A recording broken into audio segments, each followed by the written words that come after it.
Thanks to ASICS for sponsoring this weekend interview. Experience next level speed with the new Metaspeed Sky and Edge, built to power your fastest, most confident run. Visit asics.com.au or your local specialty running store. All right, This week's interview, guys, Craig Kirkwood. I just caught up with him on the weekend. This is Craig Kirkwood, who we thanked last week on Patreon, if you can remember, the New Zealander. He's got some quick PBs. The guy finished 13th at Chicago in 2001, 2:13 guy. Talked about all that kind of stuff. He's actually had some really interesting stories. He was working with Kim McDonald, Brad. Do you remember him, the agent? Yeah, I don't. Yeah, I know of him because they they named a race after him. One of those at Stanford. Yeah, that'd be right. All the meat after him. Yeah. So Craig was like working with him over in Europe, like trying to pursue his own professional kind of career and kind of helping him out at the same time, like managing, like he managed, was helping out Daniel Komen and stuff at the time and taking those guys to trainer when they were in Europe. And yeah, I didn't even know we were going to go there in this conversation. So that was one highlight. And World Cross Countries, talking about those kind of things. New Zealand scene, his coaching philosophies. It was really good. One of those guys, you just hit record on Skype and you just have a good yarn straight up. So enjoy that one.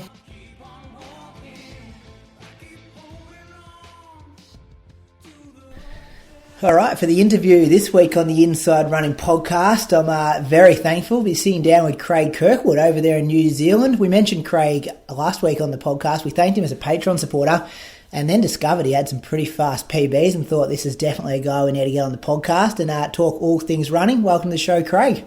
Yeah, thank you very much. Thanks. Yeah, first up, thanks heaps for your support on Patreon. It's always good that people kind of find value in our show and can support us. And where did we, when did we get on your radar, I suppose? Where did you hear of us from? Well, I think a mate of mine from Wellington put me on to you guys as a podcast and had a listen a long time ago now and listened for a while. And then I thought, I better support these boys. They're doing good work and, it's the new wave of the sport and getting it out there to the people who kind of follow it and are passionate about it. So always happy to support good content. I get a lot of value out of it every week when I listen, so it's all good. Thank you. I'm very thankful on behalf of Brad and Moose. And I always get a bit freaked out when super fast guys like you actually listen and support us. Like I always feel like we're talking to the 16 or 17 minute kind of 5K guy or girl, or kind of the 20 minutes on trying to break 20 or 90 minutes for a half. But it's cool that people that have been at your heights in the sport get value out of it as well. So thank you very much. Oh, it's all good, mate. It's all relative, isn't it? How fast you go. It's yeah, I think it is. And you realise that later on. Like I think when you first start, you think it's all about like hitting certain times and stuff, but then you realise we're all in the same battle together. Yeah, that's right, mate. I coach now people who do ultra marathons, and they're just out there recreationally having fun, just trying to tick the box and get the medal. And then I have guys who are trying to win world champs. So, you get the whole spectrum of people competing in the sport and kind of what motivates them, what drives them, and what they want to get out of it. So, but it's all pretty cool. Yeah, and do you notice a lot of similarities between like those two different ranges, like that they both just want to get the best out of themselves, and what they achieve at the end of the day might be like the second thing they're after in a way, like it's not that main focus for them. Yeah, it's I'd say the goal is not the motivation for them. It's actually getting out and going through the process and getting the work done is the one that drives them. Yeah, cool. Hey, let me go through PBs, mate. Tell me if any of these are incorrect. I hope they aren't, because when we thanked you for Patreon, this is what we read out. 3:49 for the 1500. Yeah, that's right. Any cool stories about that? Can you remember where you did it? Oh, I was in like the D race at the British Milers Club, and I think it was in Cardiff, maybe. I don't know. Yeah, somewhere in the UK. Yeah. I was a long way back in the D race. Oh, really? Got smacked, yeah. How good's that? Yeah, I always hear good things about British Milers, and I think they might have dropped off a bit recently, but back in the days, it just sounded like it was just super depth there. Yeah, they were awesome. Yeah. Back in the... Can you remember any guys who were getting around the A race in that kind of, that year or anything, that kind of era? Oh, Anthony Whiteman, John Mayock, they were both British Olympians. They used to show up at those races and have a whack. So they were always in the A race and either winning it or right up there. Yeah, cool. 13:55 for 5K. Yep. Got that one right. Can you remember that race? Did you win that one, or was that a D race somewhere as well? No, that was at Mount Sac actually, in the US. So when I was just finished university at Mount Sac. So I can't remember where I finished. I was a long way back. I actually got my spikes stolen while I was warming up for that race. So the coach who was with our team had to run off to the Nike shop and get me another pair of spikes to put on. So they were brand new, and I think I ripped the sleeves out of my t-shirt because I didn't have a singlet to wear. Jumped on the start line and ran a PB, so that was pretty cool. So you run 13:55 in like a cotton t-shirt with the sleeves ripped off. Yep, pretty much, yeah. How cool is that? Brand new spikes straight out of the box. Yeah, any blisters or anything afterwards? Oh, I don't know. Don't remember, mate. It's a long time ago now. Can you remember if they were like the same spikes you'd been training in and stuff, or were they like they couldn't have been in like sprinting spikes or anything, or were they like legit middle distance ones? They were the same ones. Yeah, they were the old Nike Eldorettes, I think they were. Yeah. So when we're talking about these times as well, like I did see that you spent a lot of time in the US, like 1998. Like is that kind of when we're talking here? Yeah, so I went to university in the States at University of Oklahoma. So I think I went over there in 93 and then I went to the UK in 99. So, spent a fair bit of time over there. Yeah, and then the 10K, 10,000 metres, 28:37. Pretty quick time. Tell us some stories about that race. Yeah, I was fourth in that race. It was the New Zealand Championships in 2001. And yeah, we had an awesome race that year, and I think there were maybe 6 of us under 29 minutes, and it was a pretty cool race to be part of. They don't really happen anymore like that in New Zealand, which is pretty sad. But maybe this year, seeing all the boys are back from overseas, it might actually happen. Who were the top 3? Can you remember? John Henwood, Jonathan Wyatt, and I think Robbie Johnson might have been third in that race, actually. He was 1996 Olympian in 10,000 metres. So. Yeah, you're in good company then. Yeah. The half marathon at the Great North Run, 63:43. Yeah. I think I was first non-African that day, which was pretty cool. Yeah, good memories there as well. What was the weather like that day? Because sometimes when we watch that one on TV, it's rather super windy or wet, or kind of like the conditions can play havoc there if you run into a headwind for 21K. Yeah, from memory, I think we had a bit of a light headwind, but it wasn't very strong. It was probably pretty ideal conditions for that course. It's got a bit of a net drop, but most of that's in that last little drop off down onto the beach. So it's a pretty fair course, I reckon.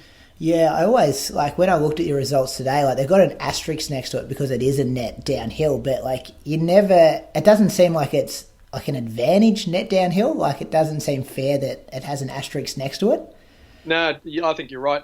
And generally you're into a headwind as well because you're getting to the coast. So, but it's all just that net drop right in the last probably kilometre when you drop down onto the beach there, and then take a hard left and run along the beachfront. It's just all the drop is in that one spot. So were the crowds like crazy and stuff there as well when you ran it? Because I know, like, watching it every year on TV, and we saw who was there, Bikili, Gabra Celessi and Mo Farah that year go, like, head to head. Like, it always just seems like a special race, the Great North Run. Yeah, it was pretty cool. It's always been a big race. And it's probably only 5 or 6 years old when I did it. But it was always a big race and had big crowds. Yeah, it was cool. Yeah, and they go out super fast. Like, it seems like that's a bit of a trend there. Yeah, I remember. Well, the first mile is a bit of a drop as well. So I think I went through in like 4:23 and was like 15 seconds off the front. Got been dropped already. Yeah, it was pretty solid mile time in itself, just there, 4:23. Yeah. And then the marathon, 2:13 at Chicago in 2001, when you're in 13th position. Yep, that was probably my best run ever, I reckon. I'd run London in April. It was my first marathon and ran 2:16. I was running well and fell apart a little bit in the middle. Came back and ran 2:16 there, and then went to Chicago and just had a really good run there. I just felt really strong all day. Ended up running with a guy, Carl Rasmussen I think he's from Norway, and he was wouldn't let me take the lead, so it was just the two of us, and he was leading all the way. And then at the 20th mile, he slowed down a little bit, and I was feeling strong, so I said, "See you later," and off I went. That was pretty cool. It's not a bad first year for your first 2 marathons, because you were 16th when you ran London and then 13th for Chicago. Like, it's pretty solid, and I can imagine there was a whole stack of Africans in front of you in both those races. Like, so take them out, you would have been one of the first non-African finishers. Yeah, I was. I think. Yeah. I remember in London, my first one, I went past Eric Wainana, who'd been I think he'd been twice fourth at the Olympic marathon, and he was grovelling on the side of the road, and I flew past him. I was like, "Holy crap, that's Eric!" And then at about, I don't know, 400 meters to go, I hear these feet coming behind me, and I was hurting, and I look around, and it's him, and I'm like, damn it, he's got me. Would have been a good name to have below you on the finishing results, that's for sure. Yeah, he came past me. Never mind. Yeah. We'll take it. We'll jump around a bit, mate. But take us back where it all started. Like growing up in New Zealand, I'm sure before you went over to college and stuff. But like, were you into running as a young fella, or like a real super young guy, or like how did it start for you? Yeah, I worked out quite early on that I was pretty shit at team sport. So I was reasonably good at running. So I joined the local Harrier club and did a bit of winter cross country stuff. I think I was maybe 13, and then after a couple of years, I wanted to do some athletics, and my mum wouldn't let me do two different sports. I was playing soccer in the winter.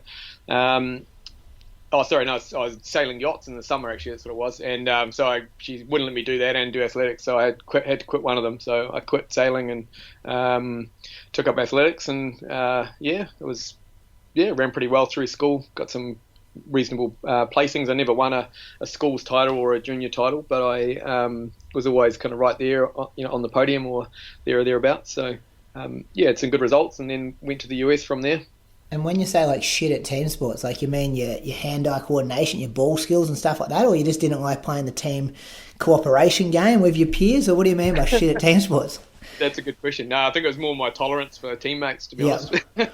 Yeah, I just like to be accountable for my own results, and You hear that a lot though from runners, don't you? Like you want to do the training and get the result that the training you've put in kind of indicates or you deserves, and sometimes you can't get that in team sports. Yeah, that's right. And if you have teammates who are letting you down because they're not as committed as you are, then it's quite a frustrating prospect. So that was probably what drove me away. And it's a flip side as well. Like we watch, the AFL Grand Final over here every year, and there might be someone who has an absolute shocker, gets one kick, but still is in the winning team. So you can still end up, being a premiership player for having a bad day, whereas in running you can't win much if you're having a bad day. No, that's right. So then, like, what kind of times and what distances were you racing and running when you were like those? I guess it's kind of upper high school at this stage before you went overseas. Yeah, I think my last year at high school, I think I ran around 8:40 for 3K, and I was never really that good over 1500, but I ran maybe 4:05 or something like that for 1500. But I think I was reasonably good at doing steeplechase, and I was quite good over the cross country. So I think that's what got me the scholarship in the end. So like national title, like cross country stuff, or like where were you coming in the national cross country over there for your age group? Yeah, I think my last year at the schools race, I think I finished 4th or 5th. So it's right up there, and I think club national is probably about the same. So kind of right there. Just never won one. We had some guys who were built like men, as 16-year-old, giving us a whooping. So But it is promising to hear that you weren't like an absolute superstar from a young age. Like it sounds like the development was really gradual, and you were really patient, and you've got to, like those times I just read out, like you've absolutely smashed some of your times as a junior because it's been a kind of slow play of progression. Yeah, and a lot of learning along the way. When I went through school, I didn't have a coach. I grew up in a smaller town, and there was no one really there who was that into running to be able to deliver any decent coaching. So I just read a couple of Arthur Lydiard's books and kind of started following those, and just did my own thing and learned heaps and made lots of mistakes, and just kind of progressed through the years from there. And the culture of like New Zealand distance running at the time, like were you aware of how kind of special it was when you were growing up at that age? Oh yeah, absolutely. Yeah, you can't not. I remember going to a coaching seminar that Arthur Lydiard put on.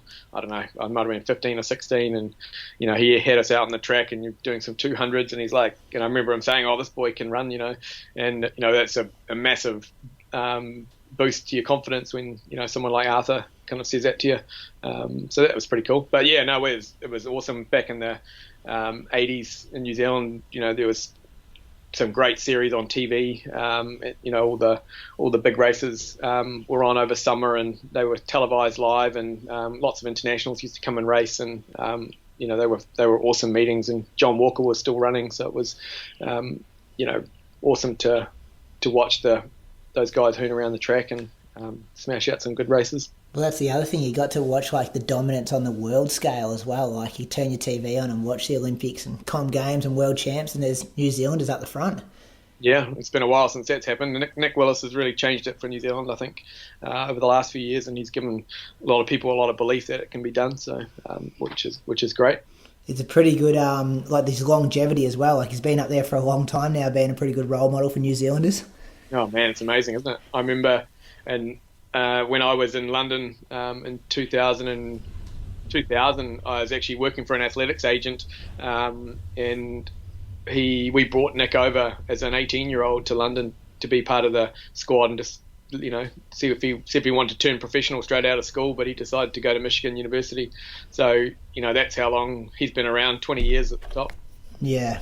And well, I often compare him to like that Mottram era where like he'd be up there with Craig, and obviously we haven't seen Craig race for a long time, but then Nick's still on that world kind of dominant medal podiums.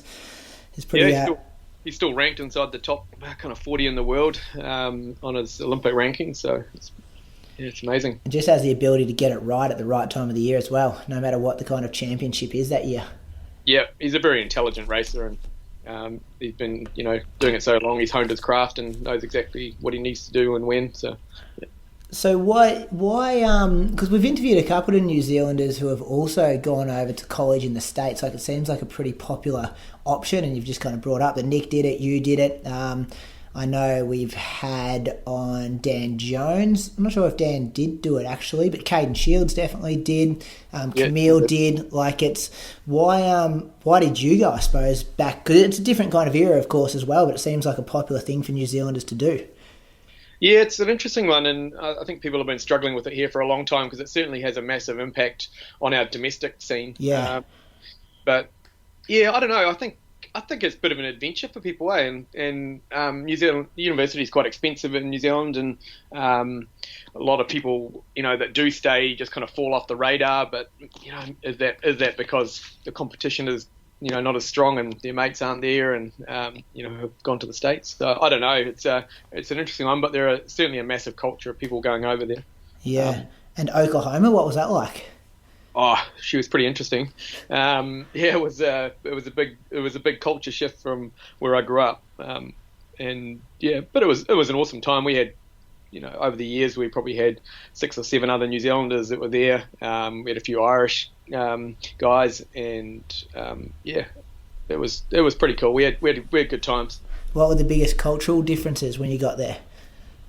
Oh, just moving to that cowboy kind of Midwest scene, and then University of Oklahoma is a massive college football program, so there was a big culture around football, and I didn't know anything about that when I first got there, so it was a bit of a learning curve to kind of get up to speed, so I knew what the heck was going on game day. Yeah.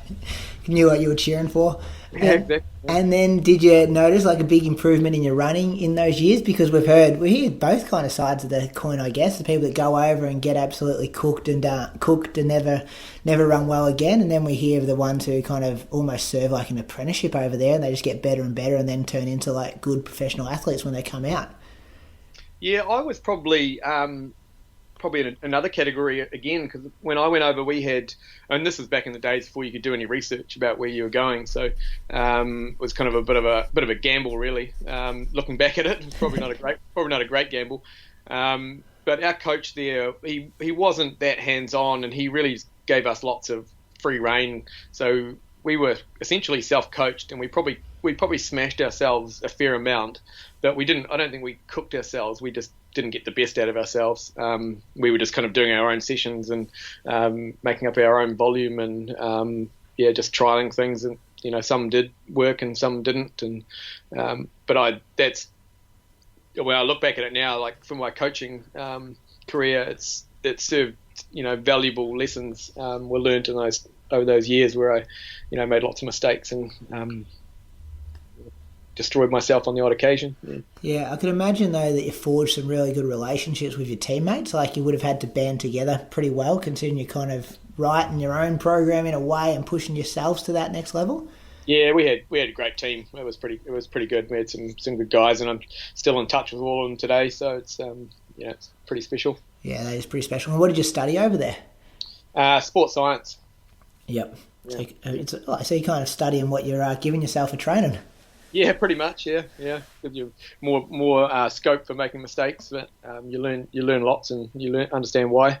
Yeah. And can you remember any of your progression while you're there? Like you kind of went as that lower kind of 4 minute 1500 meter guy, kind of mid 830, 840 kind of 3K guy. Like what did you come out of college running?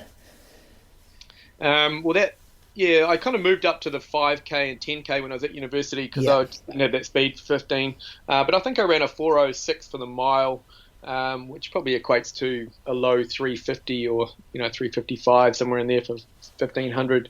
But I ended up running, I think, 14:02 while I was at university, which is nothing really special. And then a low 29-minute 10K on the track. So that was kind of probably more the direction I was heading. And then you've come back, like you must have got on Athletics New Zealand's like radar, like in that period as well, because you come back and then was it World Cross Country in 1999? Yeah, I actually so I left university at the end of '98 and went to the UK. So I went to London and lived over there for I don't know, 4 years maybe. So we'll say 2 years officially, and then 2 years I was kind of floating around the place, doing some training and racing and a little bit of work here and there when I could get some. Can you just give me a couple of seconds? I've just got a police officer here knocking on my door. No worries, mate. Whenever you're ready, we'll just cut this out. Yeah, 2 seconds. I'll be back. All good. Oh, sorry about that, mate. It was a bit random. All good. It's the first time we've been interrupted doing an interview, I reckon, by the police knocking on someone's door. They weren't looking for me, I can assure you. So in this period, you've kind of like you're in the UK, and it almost sounds like you're chasing that like professional athlete lifestyle a bit, where you're doing a bit of work here and there, but the main focus is running. Is that accurate? Yeah, well, I moved to London and ended up getting a job with Kim McDonald, who was an agent who represented a lot of the top Africans at the time, so the top Kenyans, the Daniel Komen, the world record holder for 3K, and Noah Nying, who won the Sydney 1500 metres, and a whole bunch of others. So I ended up working for him and really served in when I look back at it now, I served in an apprenticeship as his assistant coach to a degree.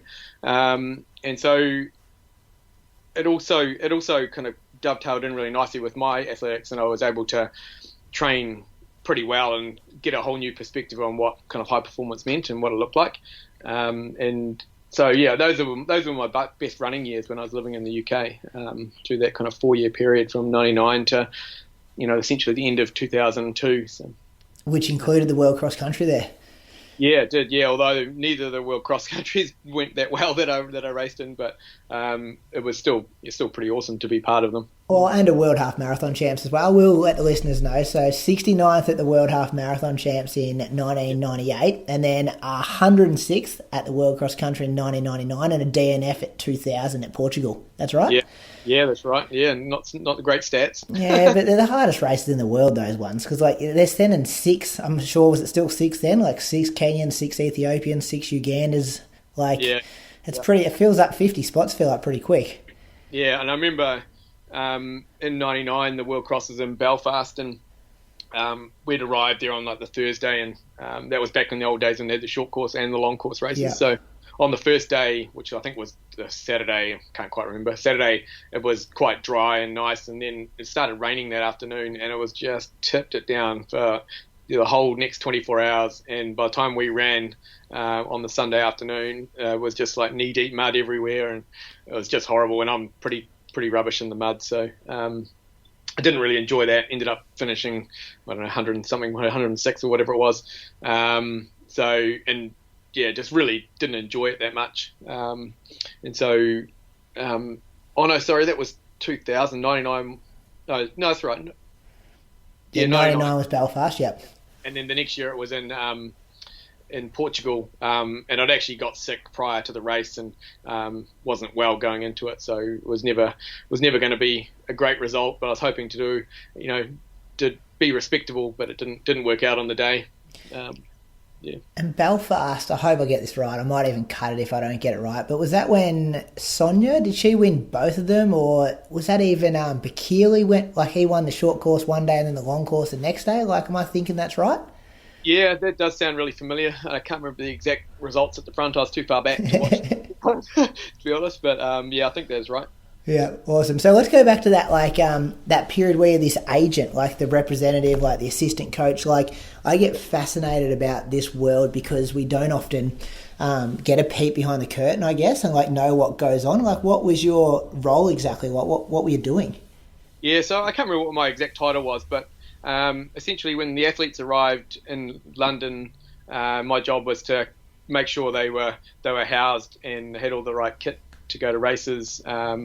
Kim would quite often travel the world constantly, so he would ring me up and give me, who's going to go to the track tomorrow, what workout they're going to do. I'd take them all to the track and time all the workouts and then give him feedback on what I observed, and then he would use that to enter the guys into races. So it was a pretty cool environment to be in. And learned heaps. It was really busy, it was frantic all summer, and so it was amazing that actually my own running went so well during that time. But it was a pretty cool experience to be part of such a high performing group. In 2000, Daniel Komen was the 10th fastest 5,000 meter guy in our group, and he ran 13:00. That was pretty insane. Yeah, insane, right? And now the 3K world record holder at the moment too, isn't he? Yeah. Komen, he's still got it, yeah? Yeah, still got it, yeah. So you got to watch some of his workouts? Yeah, I actually lived in his house for a while in London. He was, during the winter, he would go back to Kenya, obviously, so I would live in his house that he had in London. It was a pretty nice place. So, I got to see his workouts and stuff. But by the time I got to London, he was kind of, he still ran 13 minutes, but he was kind of past his best. There were other guys kind of, who were faster than him, and Noah Nying was one of the ones that really stood out to me. He was an awesome athlete. And the workouts, do they come from Kim, or is an African coach giving those to Kim, who's then giving them to you, who's then facilitating it at the track, or where do they come from? That's a good question. Kim gave them to me. I don't know where they came from. I'm assuming they were from him. Yeah.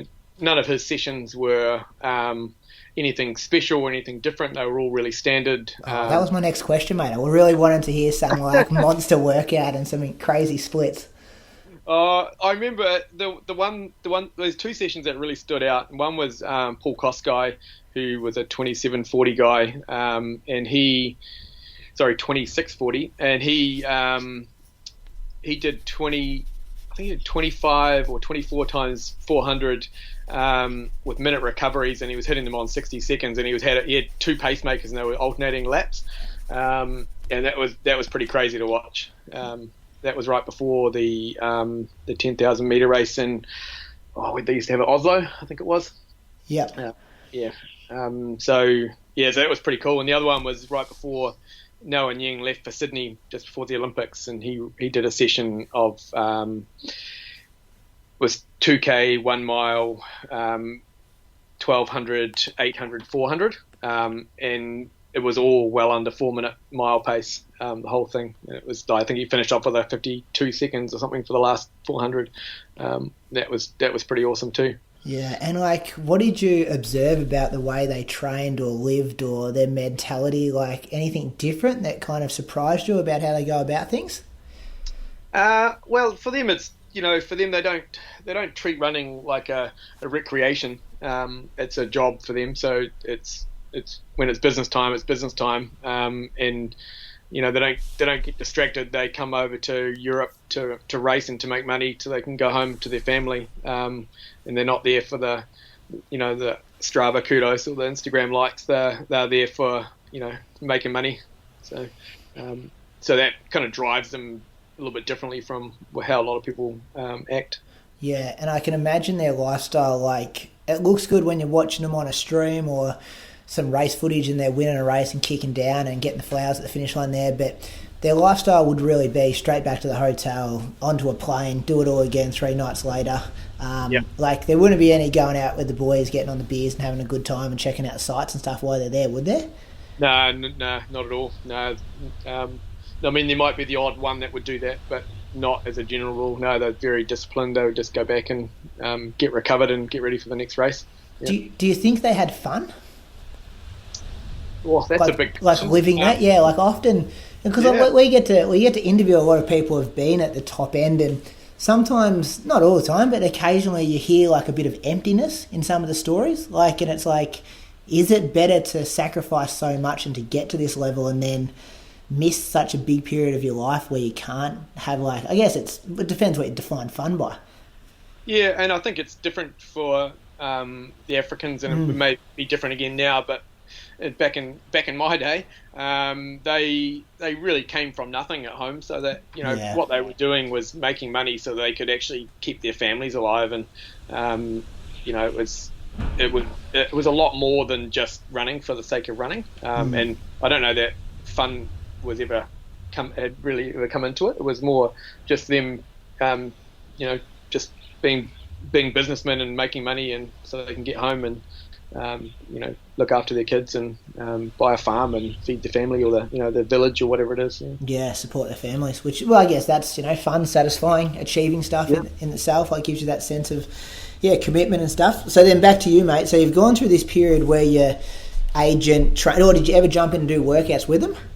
Oh, no, not really. I did one in Melbourne that probably the only one I can remember, actually, when I was based in Melbourne, when they used to come out and do the racing out there. And I remember doing a session of 800s with some of the boys in Melbourne. But that was probably the only one I remember doing. Most of them were too fast for me, and they were quick, those boys. Did you ever have any stories where you lost someone?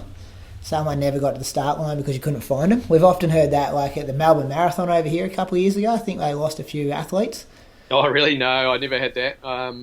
We had a few near misses though. I remember one day we had to get probably 30 of them to go to the Paris Diamond League, and Heathrow had closed down, so we had to get them on the Eurostar, and so we had to get them from the airport all the way to Waterloo to get them on the train, and that was pretty hairy getting that many guys all to get the same train and not lose anyone. Yeah, it's a 12.50 guy walking around a train station somewhere that you've left behind. Yeah, that's right. Experience next level speed with the new Metaspeed Sky and Edge. Built to power your fastest, most confident run. Visit asics.com.au or your local specialty running store. So back to you, mate. So then after this period, like obviously the marathon in 2001 was a success straight up, like to do that one in 2:16 and then jump to 2:13 at Chicago, and then you got picked for the Com Games at Manchester in 2002, but another DNF. Yeah, so... what happened? Yeah, big story. So in 2000, they announced that the world cross-country champs were going to be in Dublin in 2001, and I just had no desire to go back and run in the mud, so... and kind of coincidentally around the same time I had a friend running the London Marathon, so we went down to watch him, and we stood on Tower Bridge and watched the league guys come past, and I just got these chills down my spine. I was like, man, this is freaking awesome. I'm here next year. This is me. I'm not doing World Cross, so I'm doing this, and just set about getting ready for that, and that was kind of my goal, my driver at the time. So so really good race in London first up. We had a good pack through halfway. I think we were like just under 66 minutes at halfway, and just had a little bit of a bad patch, and then came right again the last probably 8k or so, 6k, and then went off and did Chicago, which was probably still the best race I'd ever have, I think, and then got selected for the Commonwealth Games, and I'd gone out to Kenya to train, and I was training out there. I think I spent 10 or 11 weeks training, and I was in really good form, probably the best form I'd ever been in, and flew back to London in prep for the race, and I was running along a road and a car pulled out of a driveway, and right as I got there, it pulled out, and I had to sidestep to stop being hit from it, and I just threw my pelvis and my back, and everything just went haywire, and just had this injury that I just couldn't shake, and about 2 weeks later I had to go and prove to the New Zealand Olympic Committee that I was fit, So I had to go and run a 10K on the road, when in all reality that was probably the worst thing I could have done. But I went and did it and ran, I don't know, 28.5 or something like that, 29.5, sorry. And yeah, just spiraled it out of control. And by the time I got to the Com Games, I was pretty wrecked. Yeah, it's probably still one of the worst experiences ever. And a lot of people will go to championships will walk away, really underwhelmed at their experience, and you put a lot of pressure on yourself, and there's a lot of expectation, and it's kind of fulfilling a life dream to go to a global championship like that, and then when it turns to custard, it's pretty heartbreaking. So it still hurts. Nearly 20 years ago now. And it's good to hear the story behind it as well, because when I looked up the results today, because I knew you'd went to the Com Games, and then I looked up the results and I'm like, oh, it was a DNF. Like, I wonder what the story is behind it. Whereas, that stuff's not written at the bottom of the results, that you got hit by or nearly got hit by a car in training and like this and that. So it's cool to kind of hear your story, and I'm sure there's a lot of listeners who could, just hear the way you describe it and hear how much that must hurt, having that opportunity to represent your country and things don't go to plan. No, it was it was a pretty horrible experience to be part of that, and probably that, knowing at the time that I might not get another one, and I didn't. So that injury was pretty severe in the end. I had it took about 18 months to get a proper diagnosis, and then I had surgery, and then about another year to get kind of the imbalances all corrected, and by that stage, the career's over. So, but I tried to qualify for 04 and tried to qualify for 08, and that's when I turned to the dark side and did a triathlon for my first time. So, yeah. Yeah, and then what stage of the race did you pull out? It was about 23k. I made it that far with the lead group, and but I was in a lot of pain, and I knew it wasn't going to end well if I carried on. So I had to make that decision to stop. Yeah, and Com Games is always a pretty small field as well. Like, I was looking at the results today, and I think Andrew Leatherby was third, and Troopy was up there, and Sean Crichton. I think all boys were in the top 10 Australians. Like, it's always pretty a successful hunting ground for Australians and New Zealanders. Yeah, I remember Andrew getting that medal. When we qualified in Chicago together, I'd beaten him by a minute and a half. And yeah, that makes it hard then. Oh, that hurts. Yeah. Yeah. We all knew that bronze medal was up for grabs, and I remember Jonathan Wyatt, he was pretty distraught when he came across the line and heard that Andrew had got third too, so yeah. Yeah, and then how'd you go coping with it mentally at the time? Like, were you struggling a bit? No, I don't think so. I think I drowned my sorrows for about 2 weeks afterwards. Yep. But no, I was kind of, I was probably different, think about it differently than I do now, and that I was, determined to get past the injury and on to the next one, and that was kind of my focus. I was, I was an elite athlete at the time, and all I wanted to do was get back to the start line. So, that was my focus. And when you got all this injury sorted, were you back in New Zealand at that time, or still living in England? Yeah, no, I'd moved back to the end of at the end of 2002, so not long after the Commonwealth Games, I moved back to New Zealand. Kim at the time wanted me to stay in London and carry on working, but I decided that it was time to head home. And yeah, he subsequently passed away about a month after I left London. So yeah. And you would have been when you were gone for a long time. Then would that be 8-9 years? 10 years in total. Yeah. So I moved back to New Zealand and really hadn't had, because this was obviously back in the day before any kind of internet or anything. So lost communication with all the people I'd known over the years, through school and stuff. So it took a while to reconnect. But it was pretty cool coming home. Starting fresh. And then you still won some. Like, I know you won Christchurch in 2007, the marathon there, and maybe 226, and still a bit of success on the road scene in New Zealand. Yeah, and that was my attempt to qualify for Beijing in 2008. So I decided that I was going to try and qualify, and if I didn't, I was going to jump into an Ironman. So that was kind of how that all started. But it was good running those local marathons. I think I went back to Chicago. I can't remember what year it was, but that wasn't very successful either. I remember myself and Michael Aish ended up jogging it in together in about 2:25 or something. Yeah. And throughout this time as well, like 2008 Olympics, is this when New Zealand started to make the standard like 2:10, 2:11, like it was, unless you're going to come top 10, you're kind of not going?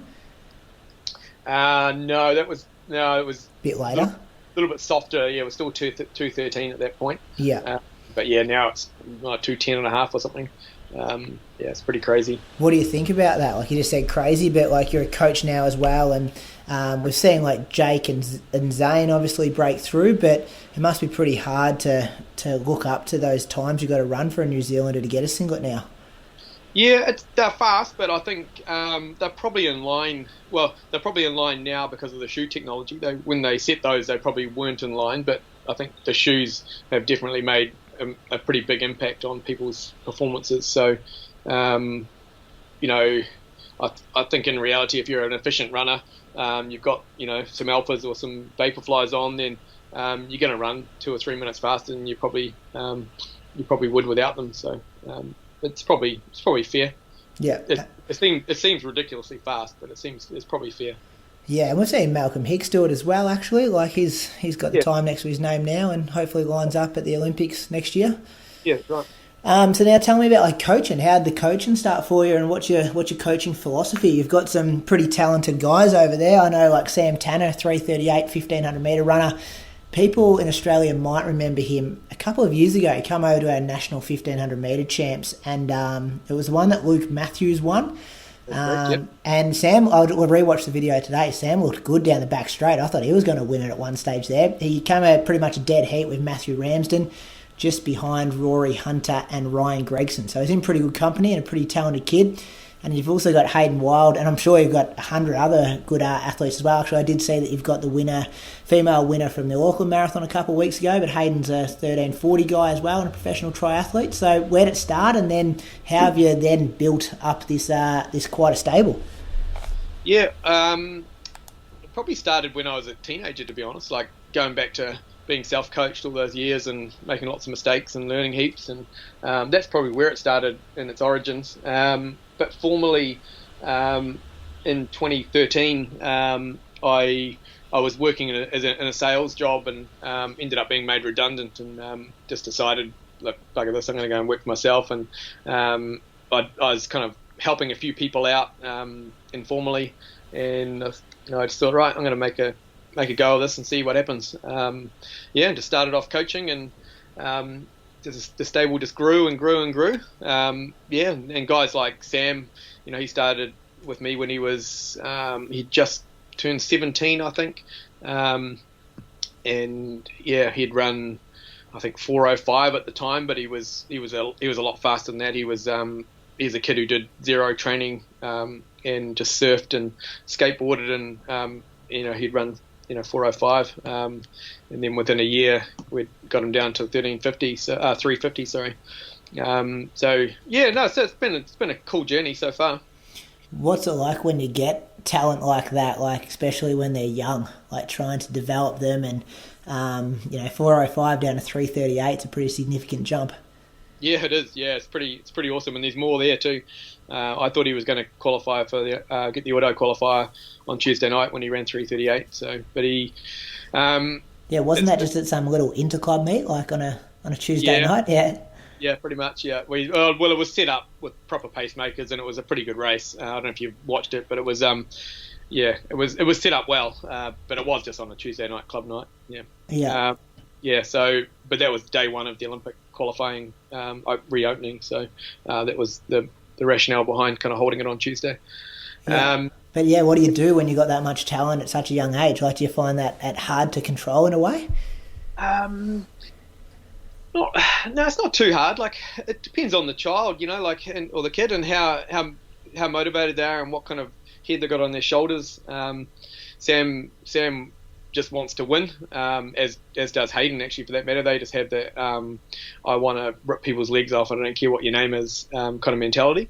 And that's the way they approach every race they get into. They're not afraid of any reputations. And that goes a long way to, helping create a successful athlete. they just want to train hard and they want to get results, and they're not afraid to give it a really good crack. Is that something you've created in the training group culture though? Like, do you talk about that stuff with them? Not to be intimidated by anyone and just win the race when the time comes? Yeah, I've always encouraged that the athletes I coach kind of really work on their self-belief. And I think a lot of people have a lot of self-doubt when they get into competition, and they look around the start line, they get intimidated by, people who are standing there, and in reality they shouldn't be. They've got 2 arms and 2 legs, and if they've done the work, they can beat them or not, but at least you give it a crack. Yeah, and what's their training look like? Like, is it similar stuff to what you did when you were racing competitively? Like, maybe give us, if you're comfortable, give us a sample week when they're just in kind of like solid training periods, like no races for a month or 2 maybe. Oh, mate, it's nothing special. Sam, they're both very different athletes. So Sam and Hayden, because Sam's a 1,500 metre runner and Hayden's a Olympic level triathlete. So he bikes and swims as well. So Hayden's probably biking 500-600k a week and swimming 30k a week and running 100. So he's got a huge capacity for work, and the running that he does do is mostly quality work. So we don't waste time with easy jogging for him, whereas Sam does quite a bit of easy jogging because he's blessed with such speed that we want to focus on that strength and get him fit enough that he can actually deliver that speed at the end of a race. And one thing we do with both of them is work on their pure speed on a weekly basis. So we hit the track or even on the road sometimes and just do some really short, fast sprints. And, that may be a precursor to a proper workout of 1Ks or 2Ks or whatever session they're doing that day. And talking about like 50 or 100 metres, or like how fast and how long in distance? Well, so we call them flying 30s. So they would, accelerate for 30 odd metres, hold, full top speed for 30 metres and then slow down, and then have a really long recovery. So it's something that distance runners hate to do because, you see the sprinters at the track kind of standing around for hours, they run a total of 200 metres. So it's that kind of workout where you're actually working on your absolute top max speed. And none of them like it because it takes 15-20 minutes to get through 100 metres of running. They don't like it. Even strides. I think a lot of runners just hate doing strides at the end of their runs. It's like, I'd rather do an extra 10 minutes at like 4:30 pace than do 10 minutes worth of strides and chill out and go again. Like, I don't know what it is about us distance runners, but yeah, I've heard Ali Pashley talk about it as well, that she just doesn't do her strides and drills when it's on her program, but she'll go out and do 30k, no worries. Yeah, it's so important though for leg speed. When you watch someone like Sam, he's already blessed with lots of speed, but you can see it coming out in him when he's in full flight and he's just holding his form and he's holding that max speed and it looks really comfortable. Yeah, and does he do long runs and stuff as well? Does he keep the mileage pretty low?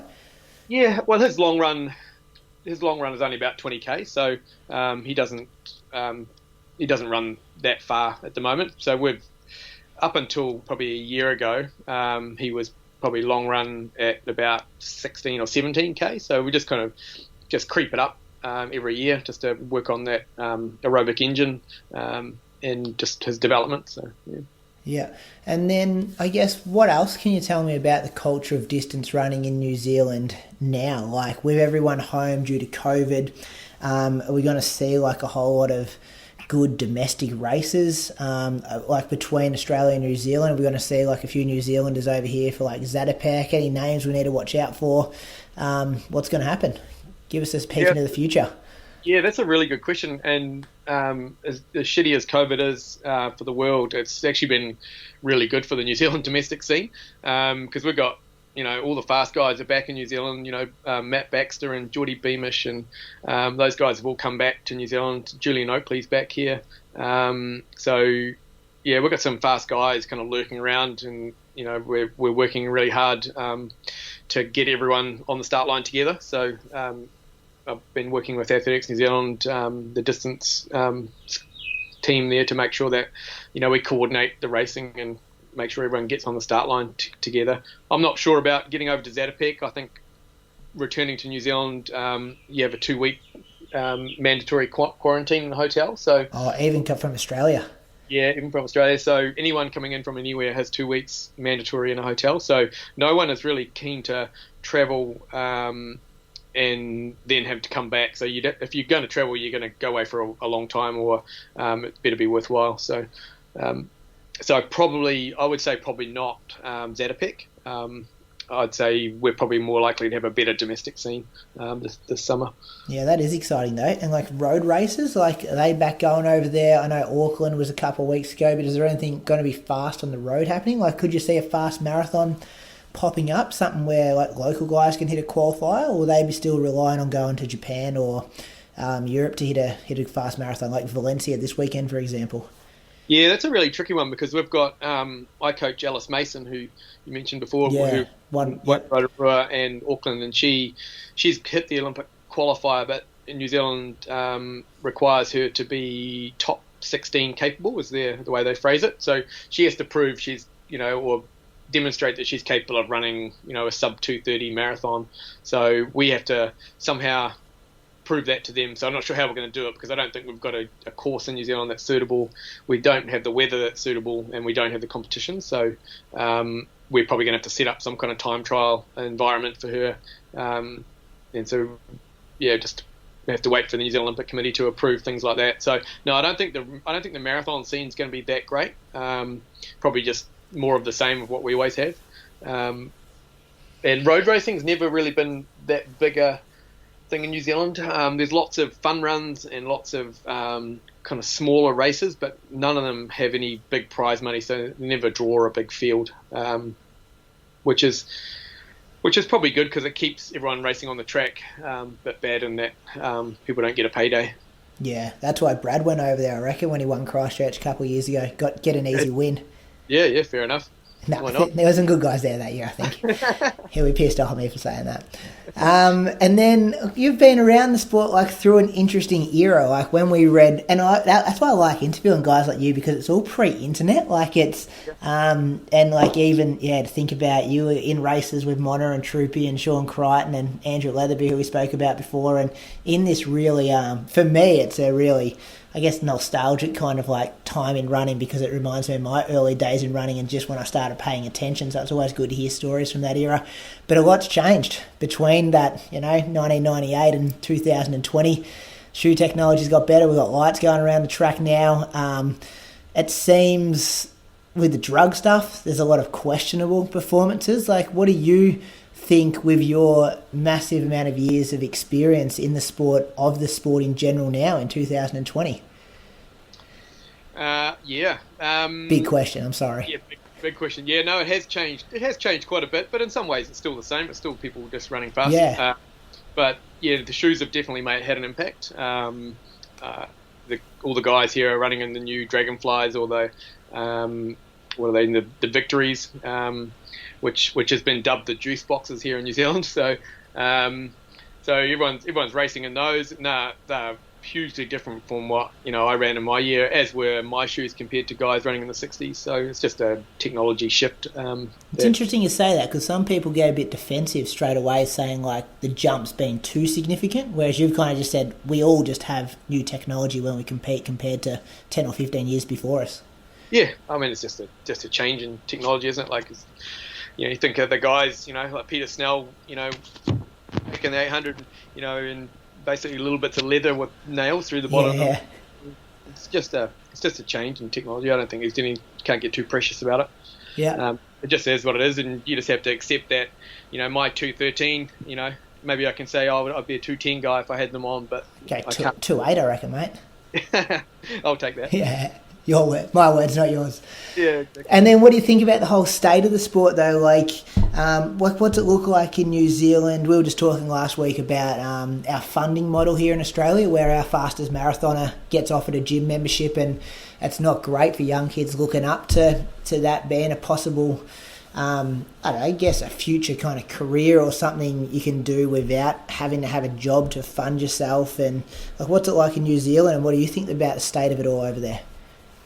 Financially, it's probably in a worse state than you guys, and it probably always has been and probably always will be.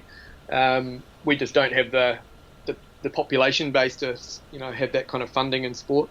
I think probably the only runners who are making any money out of running at the moment in New Zealand would be the Robertsons and maybe Nick, but I think he's working full time these days. So there's probably only the Robertson brothers who are making money out of it. Maybe Camille. Yeah, it's not a lot when you talk about 4 out of how many people are trying to make it.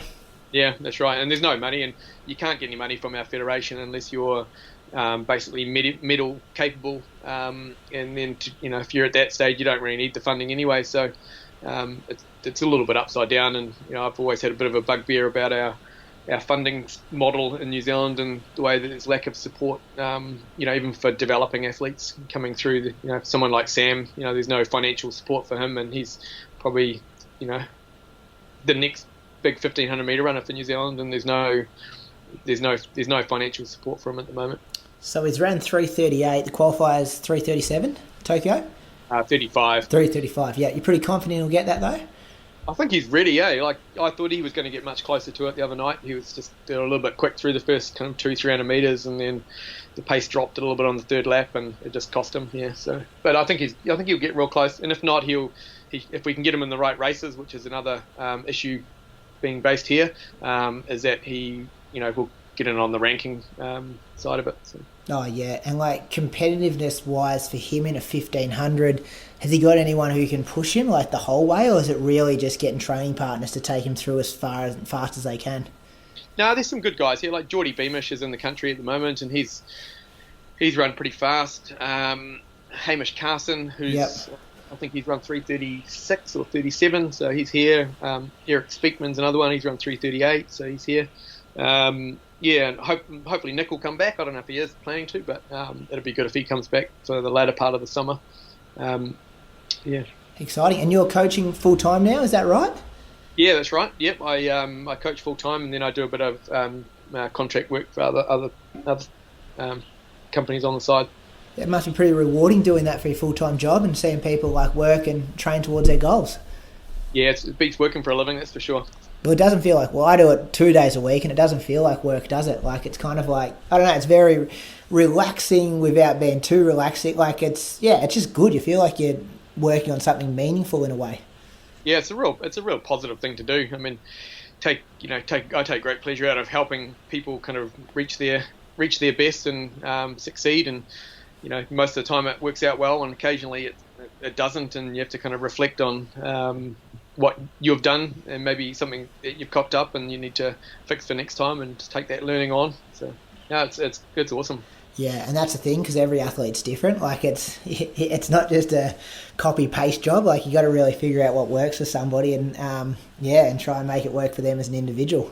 Yeah, absolutely. That's the joy of it, isn't it? Like, that it's trying to crack a code and see what works. Yeah, that's it. And then sometimes you get it right, and sometimes you get it wrong, and other times you repeat what you have done for that athlete in the past, and it doesn't work this time. And it's understanding how the athlete develops as well, and what is kind of working for them at the time. Yeah, the joys of it all. And do you still run like competitively now?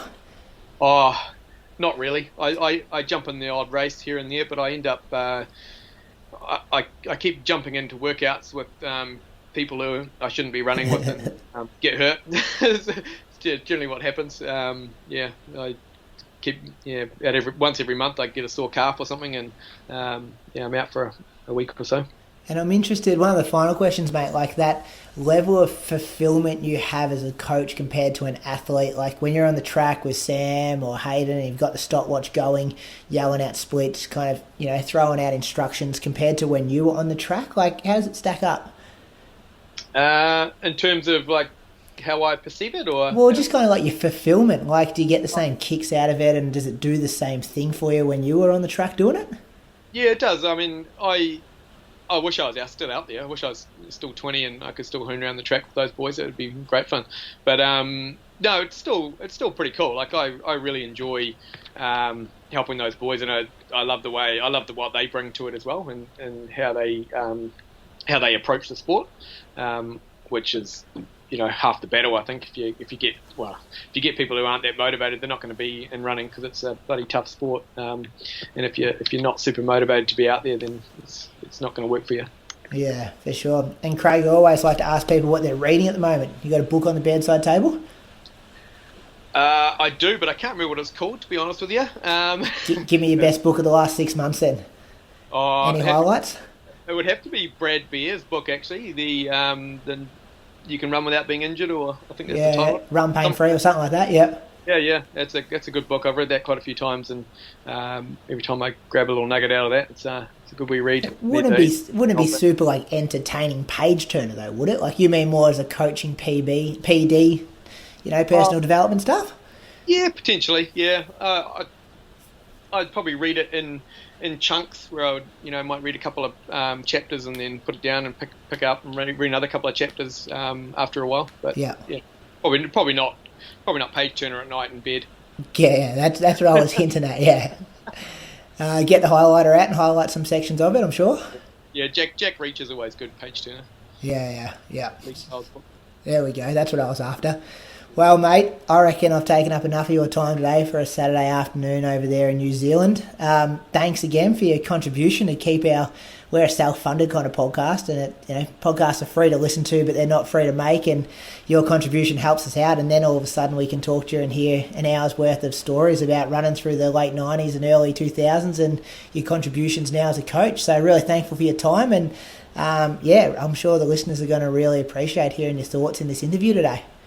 Yeah, no, thanks for having me on. It's you guys do a great job with the podcast, and I enjoy it. So I'm happy to contribute and help out, and you guys just keep it up. Yeah, and hopefully we can see you over here in Australia. Hopefully that bubble opens up without the 2 week, the self isolating in the hotel for 2 weeks, and we can see some of your boys over here and girls over here on the track, and because we'll have plenty of good 1500 metre runners getting around, I think, domestically. Yeah, well, that is a plan on the table for Sam, is to get over there and after our nationals in March, and maybe spend a month in Australia and try and hit a few races, and that'd make it worth it. So that could be a possibility.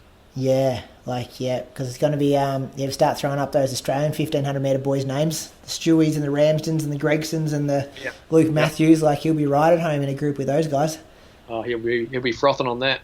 Yeah, and just on him, you had to kind of let him go to college. That would have been tough to see a kid that you've developed go over to college. But I guess you would have been super confident because you did it yourself. But would have been sometimes we see coaches not know when the good time is to kind of hand their athletes over. Yeah, that was a really interesting one because he was pretty keen to go over, and we spent quite a bit of time working on it together and just trying to find the right university and the right coach, and sent him over there. And I've always said to Sam that I'm just, I just want the best for him and whatever's going to be best for his career and what he wants to get out of it. So I'm not so precious that I feel like I need to hold on to him. Yeah. And now is he back because of COVID, or is back now indefinitely? He moved back before COVID. No, he was back because of COVID, and there's still a bit of indecision of whether he's going to go back in January or not at all, or later on. So yeah, but still a little bit up in the air. So we're not 100% sure. Definitely a name to watch though, listeners. Sam Tanner, his coach Craig Kirkwood. Thanks for your time again, mate. Thank you very much. Thanks for listening to this weekend episode powered by ASICS. Experience next level speed with the new Metaspeed Sky and Edge, built to power your fastest, most confident run. Visit asics.com.au or your local specialty running store.